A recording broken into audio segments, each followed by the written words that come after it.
Cosmogonia.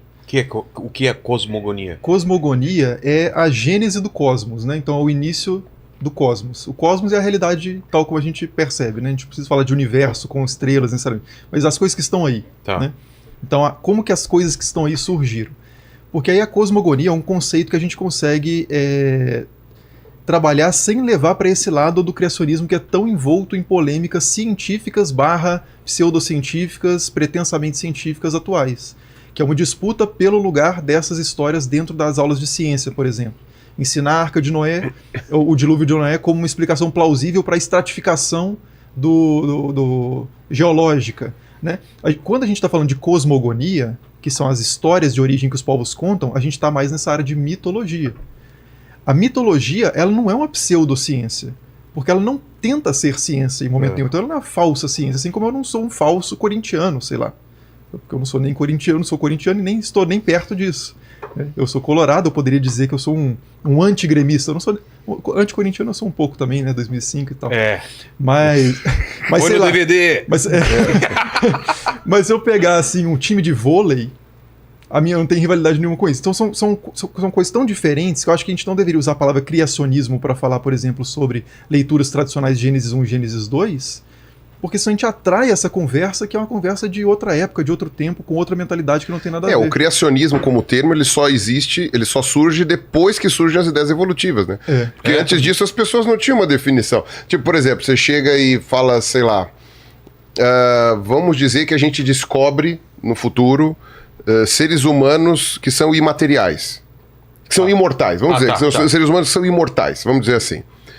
A partir deste ponto, você passa a ter que se diferenciar. Você fala assim, não, eu sou do grupo dos mortais. Sabe?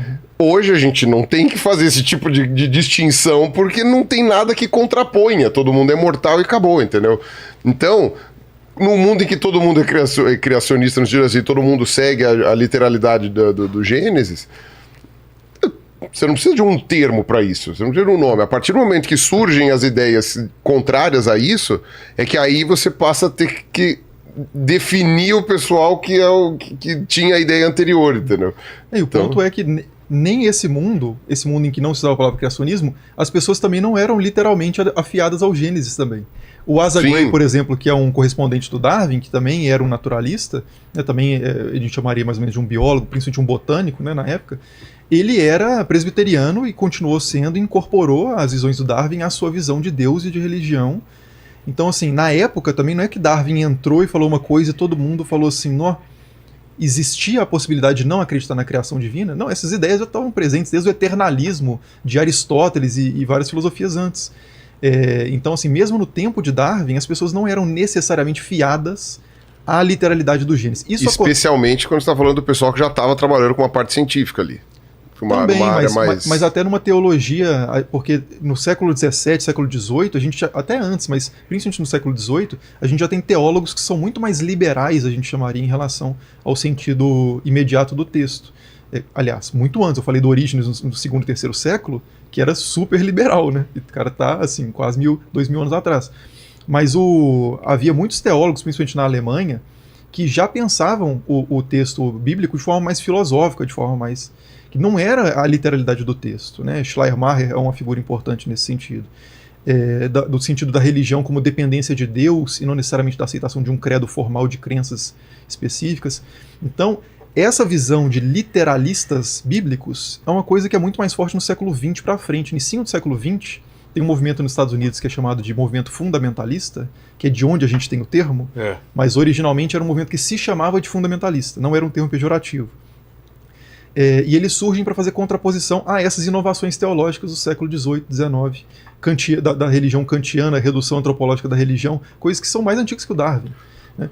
Só que os fundamentalistas eles vão dizer o seguinte: vocês estão entregando demais os fundamentos do cristianismo.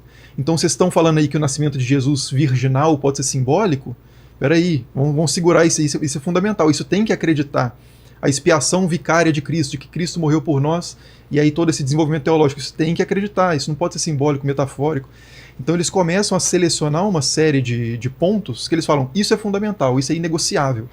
Isso é o chamado fundamentalismo. É daí que começa a surgir, por exemplo, a doutrina da inerrância bíblica.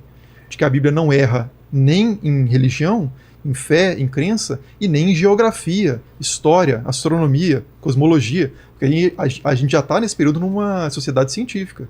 A gente já está nos Estados Unidos industrial, já está numa Europa industrial. Não, e é interessante você ter falado isso, porque o Price, por exemplo, quando ele publica a Geologia do Dilúvio, a maioria dos cristãos não compra essa ideia, não. Nos Estados Unidos mesmo, a maioria chega e fala assim, cara, não faz muito sentido isso daqui não.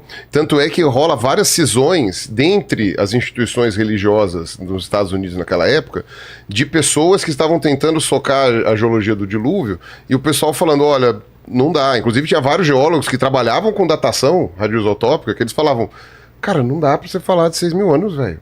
Não dá. Tinha até um pessoal que era de terra antiga, mas vida jovem, né? Pra justificar as rochas serem antigas, mas a vida teria 6 mil anos, entendeu? Tipo, a Terra teria bilhões e a vida não.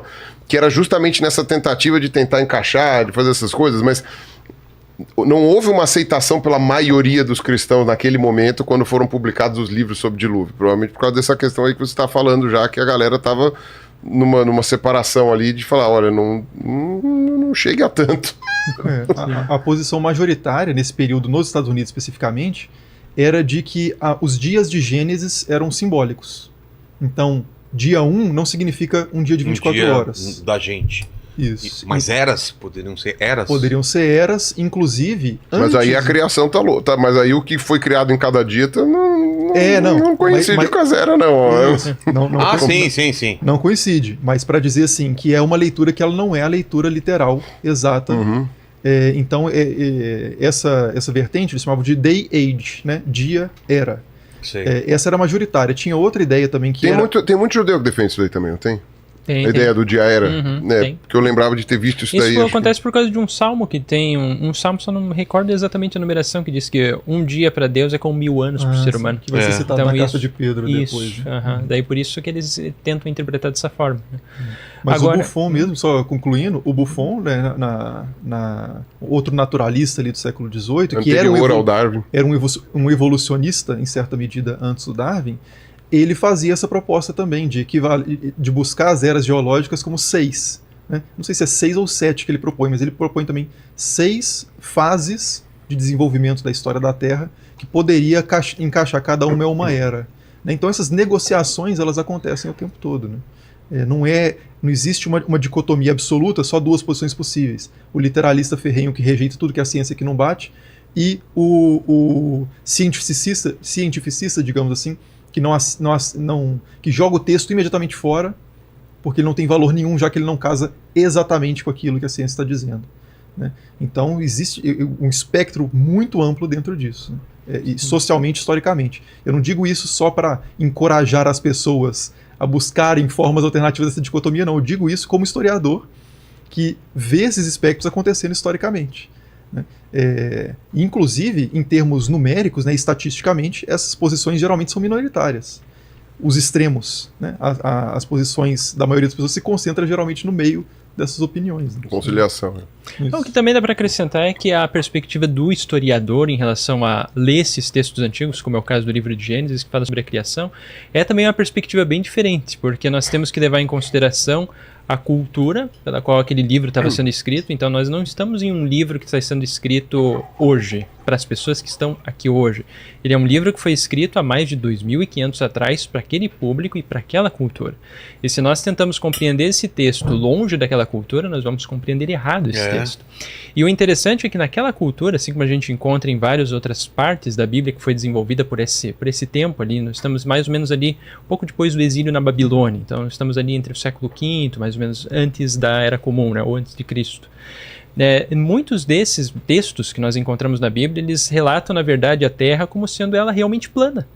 Não existia essa ideia para os judeus daquela época, assim como para os muitos escritores bíblicos, da Terra redonda como a gente compreende hoje. Então nós temos que ver o relato da criação ali como uma terra plana, que tem uma cúpula por cima, que vão se concentrando as águas de baixo, as águas de cima. Ela é uma terra que é sustentada por colunas, né, em que Deus estaria acima dessa cúpula, seria quase como se fosse uma cúpula de metal seguindo ali. Tem até um termo em hebraico, que é raquia, essa cúpula, né, que nós temos ali. Então, tentar adaptar a criação que nós temos ali em Gênesis para a ciência de hoje, no caso de uma leitura histórica, da leitura de um historiador, seria um anacronismo histórico. Porque você está jogando determinados dados da realidade hoje, da nossa cultura hoje, para um passado que não era os dados que as pessoas daquela época tinham. Então, na perspectiva do historiador, a gente não pode fazer esse tipo de leitura. Tanto é que o livro de Enoque, eu sei que ele é apócrifo, ele não é um livro canônico, mas... Para as igrejas da Etiópia então, para as igrejas coptas, né? Cara, tem até uma portinha. É show de Truman, né? O Enoque vai lá, sobe na escadinha, ele chega até a portinhola do domo, abre, e aí ele vai para os andares do céu, tal, não sei o que. Ou seja, era literal mesmo. Era Isso tem em Gênesis também, que são as comportas, né? Isso. Que estão nessa redoma, que são abertas, inclusive, para as águas de cima caírem durante o dilúvio. Sim, sim.